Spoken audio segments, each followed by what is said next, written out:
This is Daily Blast Live. We're talking about what you're talking about. Real, honest, entertaining, live. DBL starts right now. 3, 2. Welcome to Daily Blast Live. It is Wednesday, September the 8th. I'm Steph in for Jeff, and I'm also joined by Al and Erica. Hey, Hello, hey. Digging the color scheme. I know, it's really weird. We keep doing this. I like it. I love it. You guys look like my background singers. Oh, and of Yeah, course you're the main man on the stage, course. right, Al? Yeah. Get ready to shine. Al and the DBLettes. I love it. I love it. Oh my gosh. Well, the lineup for the new season of Dancing with the Stars was announced earlier today. So as we mentioned, Olivia Jade has been confirmed as one of the stars, as well as former Bachelor Matt James, who was rumored to appear. And then we've got former Beverly Hills 90210 star Brian Austin Green, who will be making his debut on the dance floor. Oh, this is the one for me. Sporty Spice. Mel C is going to be a contestant this season. as they think, I love it. And I wonder if we'll see any of the other Spice Girls in the audience. I hope so. And country singer Jimmy Allen might be able to two-step that, can he? Cha-cha-cha.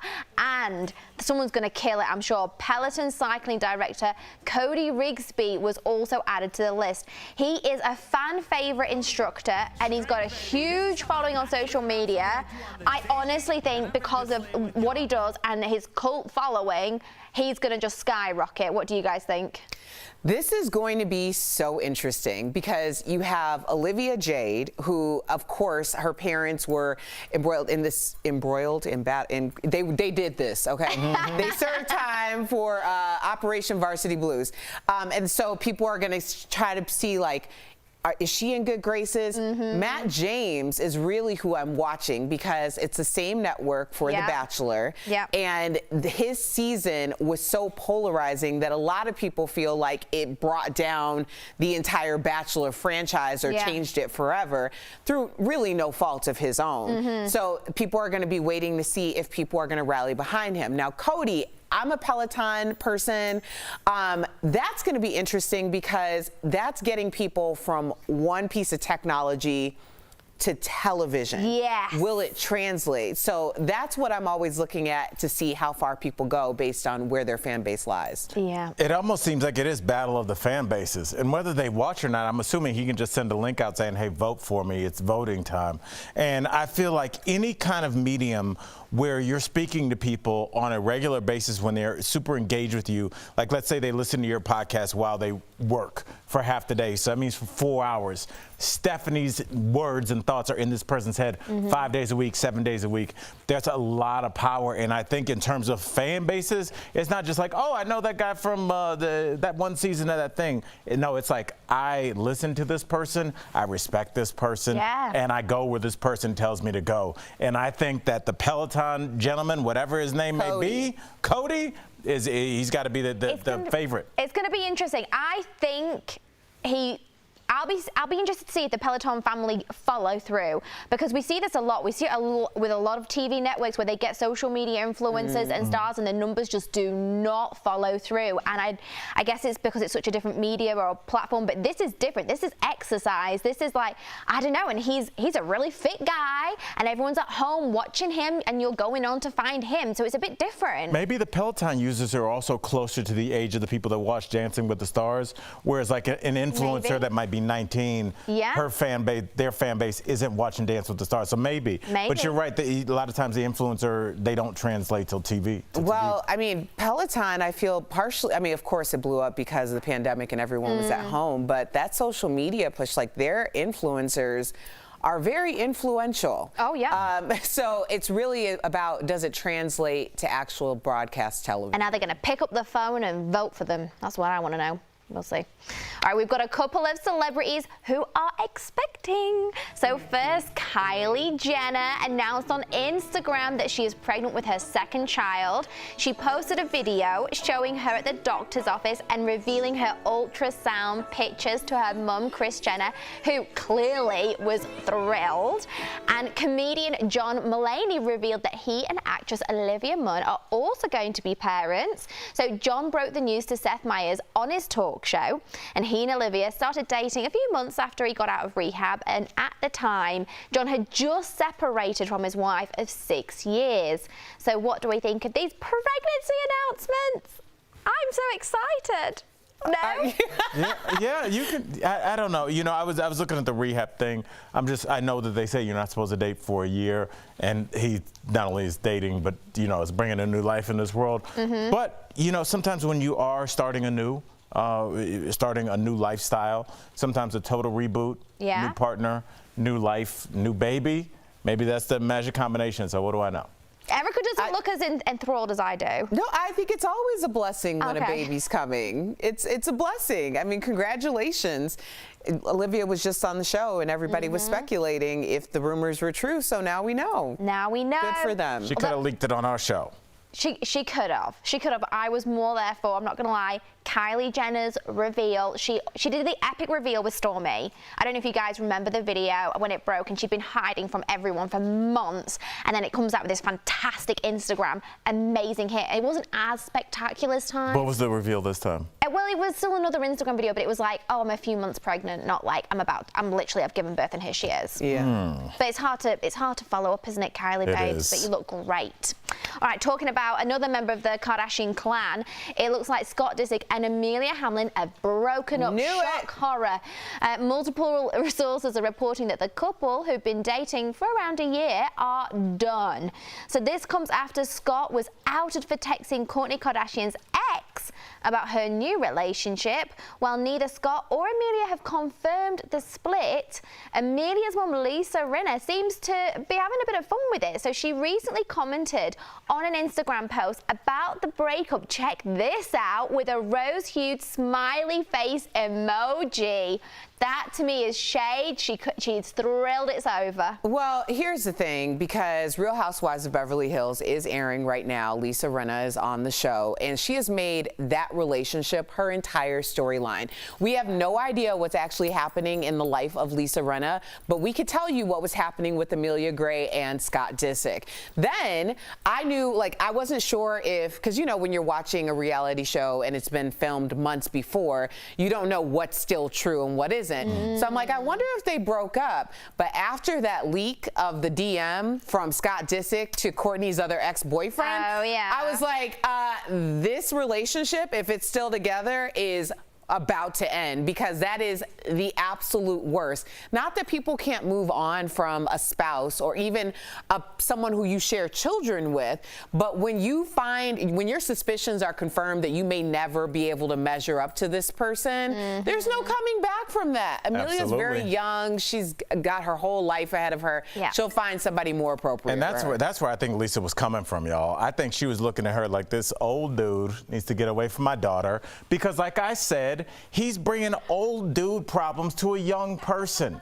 She has her young life ahead of her, and he's bringing, oh, my ex, and I got to pick my kids up, and my sciatica, it's killing. Like, get your old self and go deal with I think Scott your Disick age. comes with a lot of baggage, because he's old. He needs to sit down.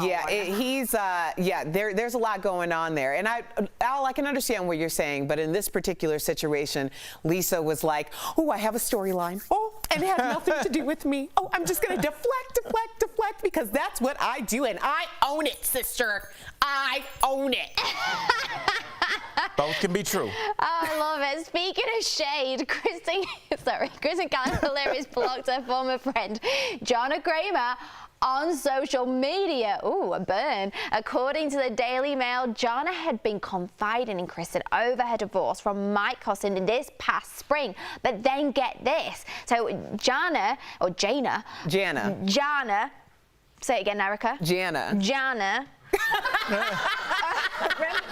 Reportedly just went on a date with Kristen's ex, Jay Cutler. How could you?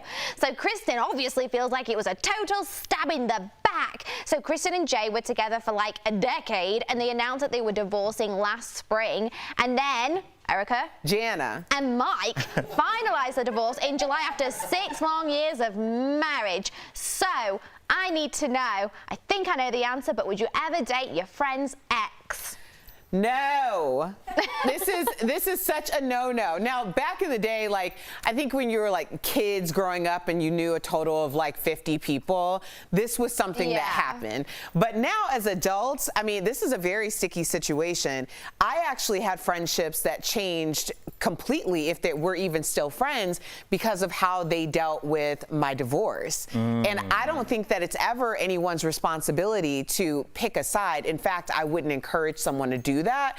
But when you insert yourself into a situation that's already very complicated, then that's when friendship takes a backseat, and maybe the communication. And I'll tell you, Erica, I think this problem starts at the root, and I think it's with the F word, friend. Who's your friend? We toss that word around a lot. Like, who's your friend? And it's like, oh, I can't believe my friend did that. What have they done to make you think that they're your friend? There's somebody you know. Yeah. There's somebody that might look like you, have similar interests. You guys like to go drink together? Cool. You know what a friend is? A friend is a person that helps you move in the rain on a Sunday. That's a friend. A friend comes through for you that bails you out without asking any questions. That's a friend. Anybody that you go drinking with, it's somebody you know. So are you sticking up for her, saying that she wasn't close enough, that this was a problem? Yeah, I'm saying that she let a stranger get close to her ex, and that stranger did what they wanted to do, and they snatched that ex up. Shady. Like our Instagram picture. I don't think it's shady. I think she needs to use a filter system. Figure out who's your real friend.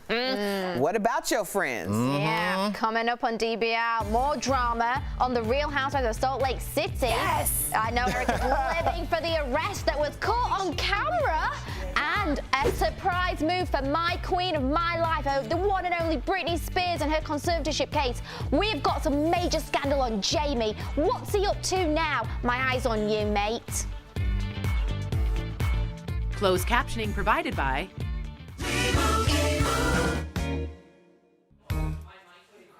I think this friend, Al's spot on about the friend thing. You know, I think we use the term friend entirely too loosely. It's so, because it's easy, and I think it's one of those things that as human beings, we all want to feel like we have a tribe. Yeah. We have a group of people that are around us, but I truly consider you guys friends, and I hope that you guys consider me a friend, and it goes deeper than like us having dinner together. Like, when I say a friend, I mean somebody that I think will be there for me no matter what I've done, and feel comfortable, taking me to task when I haven't done the right thing. I think friends and people you know, oh, I've seen this group of girls at brunch a couple times. Come sit with us. Yeah. That's being nice. Yeah. Friendly. Right. What do you know? Do you know her mama's name? Right. You know, like these No. are just baseline questions. I think that you should. Like, how many friends do you think is a realistic number to have? I think 4 to 5. I think 4 to 5 is a plenty. I really do. And I think also there's this interesting thing happening in just in interpersonal relationships in general, because we were in isolation for so long. And some of the things that were not forced, but they were kind of like you were committed to doing, or people that you might have been committed to being with because of the social circumstances, that changed. So a lot of people have lost communication with people, and they're like, oh, that was my friend. It's like, well, was that really your friend, or was that somebody who you really enjoyed? Erica and Steph, I'm going to communicating ask you with? guys this really quickly because we're running out of time. Would it be fair to say, if you didn't talk to somebody at all during the pandemic, you guys are not friends? No. I don't know. See, I was always against that. Oh, if someone didn't call you now during the pandemic, then clearly you weren't friends. And I'm like, do y'all know what's happening in people's lives? But you got a lot no, of free we're not time. friends with you because you're thinking about what we're doing by not calling But I mean, you. a friend, you would reach out, Erica, you good? Hey, I'm not good. I think my dad might be good.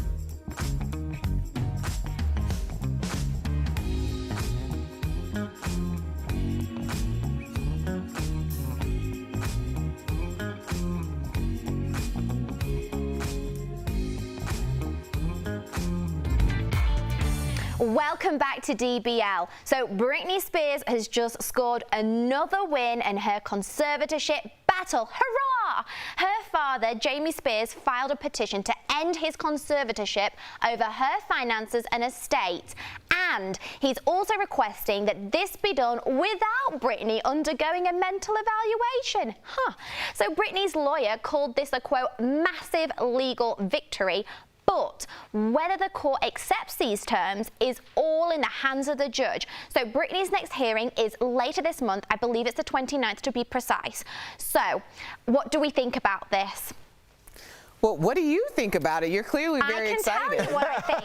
Oh, Jamie, it's all falling and burning down around you, isn't it? And we all know why. We've seen the court documents that have been leaked out on social media saying that you are charged for $47 million if you are found of conservatorship and financial abuse. And it's very interesting how the new lawyer, Matthew, is doing a fantastic job on all of these claims and is pushing them forwards.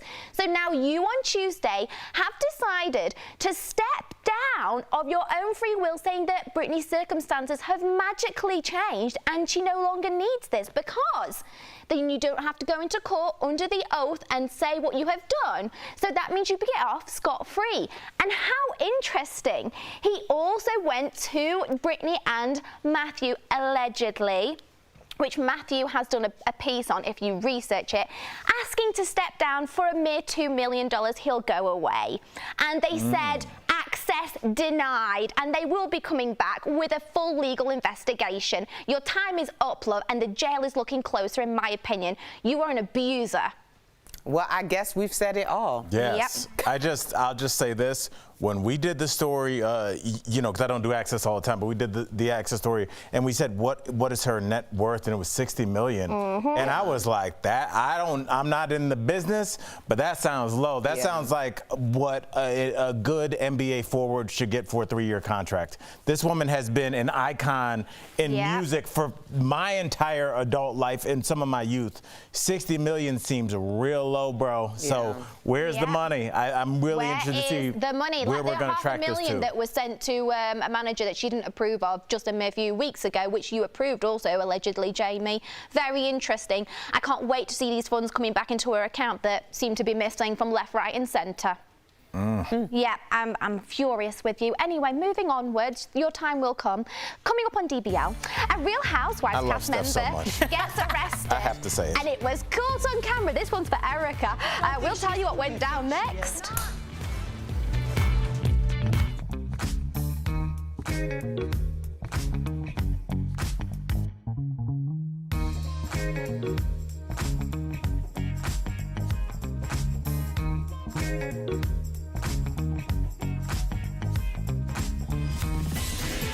Can't find your favorite item in the store or online? Experts say get used to it. Let's connect the dots. The global supply chain is still all out of whack from the pandemic. Companies rely on regular, steady shipments for their suppliers. COVID outbreaks have forced factories to shut down at different points. Some factories are having trouble getting the raw materials they need. That ripple effect comes all the way down to us. It means various items are out of stock and more expensive. Retailers say there's not much they can do but wait for more supply. Unfortunately, experts say this will likely impact holiday shopping. In fact, major retailers like Walmart and Target are chartering private vessels to prepare. Experts say your best bet is just to shop extra early this holiday season. And that is connecting the dots.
Welcome back to DBL. We have a first look at the new season of The Real Housewives of Salt Lake City, and we are breaking down all of the drama. So it looks like a lot of it is going to focus on the legal troubles of star Jen Shah. So she was arrested back in March and was charged with running a telemarketing fraud scheme. And during a shoot for the new season, cameras caught the moment that police arrived to arrest Jen, who had fled the scene just moments earlier. We've got it. Look. I need to go. What is going on? Why are the police here? We're looking for Jen Shaw. What the is going on? She just left. Wait, Jen? If they were asking about Jen. You guys, what if she's on the run? wait while I just pick my mouth back up off the floor. Go on, Erica, spill it. Okay, this is like super exciting because for those of you who are Bravo Real Housewives fans, like I am, this was happening in real time when we were in the studio in March. So we were all like on our phones, like trying to figure out what was going on. So when you see this scene, it's like, we were speculating, were the cameras there? Were the other women there? And now we see it all. The idea that this was all caught on camera kind of supports a friend who I won't say their name because it's important she stays anonymous, but she has this theory that there is a the legal system is working in conjunction with production. Oh, absolutely. Because if you'll notice in Real Housewives of Beverly Hills, which also has a federal case ongoing with Erica and Tom Girardi, all of these articles are coming out in real time as they're filming. Of course. And because these women have made a decision to stay on the show, now that opens the FBI, anyone who's investigating this case, into not only their assets that they're showing off on camera, but also any things and anomalies or things that they're saying, that they're backtracking, stories that they're making up. So I feel like this is like the ultimate true crime because we're seeing it all happen in real time. But if you notice, there's a part where Whitney, one of the cast members, says, yeah, it's for fraud. And she seems completely not surprised. That's when what Heather hit said, me, Erica, yes. When Heather said, maybe she's on the run. If I was with a friend and they left and then all of a sudden the FBI is coming down, like all these federal agents, I wouldn't be like, well, maybe she left because she was on the run. Oh, it says fraud. Yep, it says fraud. The reaction. Yeah. Nobody's shocked. Nope. We knew, because I knew that Shaw Chalet was a fraud from the first 2 seconds I saw it. First of all, who has a house like that at that value and you just have it haphazardly renovated with a few things from TJ Maxx? And I know a TJ Maxx thing when I see it because my house is filled with them, but I'm also not a Real Housewives trying to pretend like I'm rich. Yeah, I can't follow that. Although my only analysis, I was just looking like, how cool is it to get arrested in a stretch limo? Like, if the cops are outside, do you want to get out the back of a Corolla or just turn the lights on one more time? She got into a pickup truck. Like, her son came and picked her up, and she took off in a pickup truck. And then the next thing you know, helicopters. The show, the producers are That's interesting, though. It's a rock solid theory. I love it. Guys, we are going to be right back, leaving you with all of that scandalous drama. Promotional consideration is brought to you by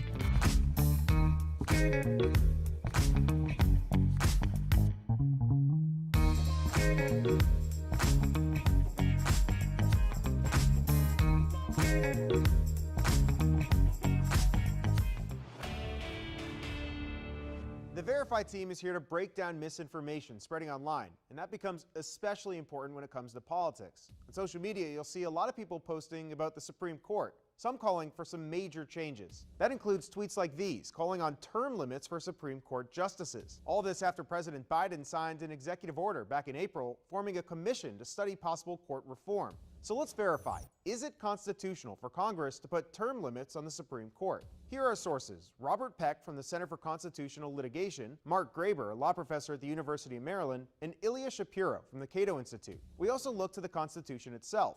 Let's start there. Article 3, Section 1 reads in part as follows: the judges, both of the Supreme and inferior courts, shall hold their offices during good behavior. That one line has long been interpreted to mean life tenure on the bench, meaning term limits are not allowed. Everyone agrees that that would be unconstitutional.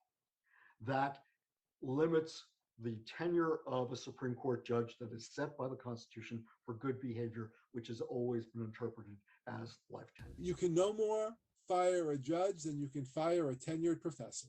Our experts say that term limits can be added through a constitutional amendment, but that's a big lift. 2/3 of Congress and 3/4 of the states would have to agree. So we can verify that our experts say no, it would not be constitutional for Congress to put term limits on the Supreme Court justices unless they pass a constitutional amendment. DBL is back September 13th, and year 5 is going to be big. I cannot wait. Bold debates. You're canceling people. That says a lot. Hot celebs. Look, we treat everything as a joke. Thank you very much, Sean Stamos. Just turn up the notch on that. Enjoy it. And all the laughs. Awesome. I love it. Do it. Yes. DBL is always all new every day.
Welcome back to DBL. If you are a parent, you need to listen up. This latest scam could be coming to you next. It's time for a security alert sponsored by LifeLock. So the IRS has a warning for parents who are getting their expanded child tax credit. They say that scammers are sending fake messages via email, phone, or social media telling parents there's a problem with their tax credit and asking for personal information. To stay safe, here are some things that you need to know. The IRS will never contact you via email, text, phone, call, or social media, and the IRS will never leave you a voicemail. They'll never ask you to verify your personal or financial information. So if your information has been breached, LifeLock is here to help. LifeLock keeps you and your digital identity secure from cyber criminals. Call 800-439-9017 or visit lifelock.com to learn more. See you later. We're back.